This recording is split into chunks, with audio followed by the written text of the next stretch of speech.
കൊല്ലം ഇരവിപുരത്ത് മകളുടെ ആൺസുഹൃത്തിനെ പിതാവ് കുത്തിക്കൊന്നു. നാൻസി വില്ലയിൽ അരുൺകുമാറാണ് മരിച്ചത്. സംഭവത്തിൽ പ്രതി പ്രസാദ് പോലീസിൽ കീഴടങ്ങി.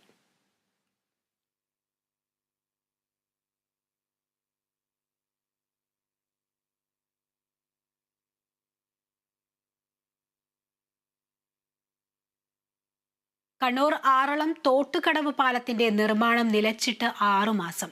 നിലവിലുണ്ടായിരുന്ന പാലം പൊളിച്ചു നീക്കി പുതിയ പാലത്തിന്റെ നിർമ്മാണ പ്രവൃത്തികൾ തുടങ്ങിവെച്ചതല്ലാതെ യാതൊരു പുരോഗതിയും ഉണ്ടായിട്ടില്ല. നിർമ്മാണ സാമഗ്രികൾ തിരിച്ചു കൊണ്ടുപോകാനുള്ള ശ്രമം നാട്ടുകാർ തടഞ്ഞു.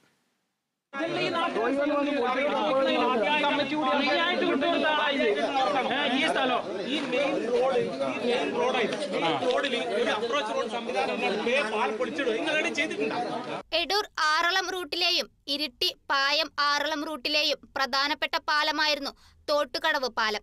കാലപ്പഴക്കത്താൽ പാലത്തിന്റെ ഇരുവശത്തുമുള്ള കോൺക്രീറ്റ് ഭിത്തി ഉൾപ്പെടെ ബലക്ഷയം സംഭവിച്ചതോടെയാണ് ജില്ലാ പഞ്ചായത്ത് പുതിയ പാലം നിർമ്മിക്കാനായി 1,20,00,000 രൂപ അനുവദിച്ചത്. 6 മാസം മുൻപേ നിലവിലുണ്ടായിരുന്ന പാലം പൊളിച്ചു നീക്കി പുതിയ പാലം നിർമ്മാണത്തിന്റെ പ്രവൃത്തികൾ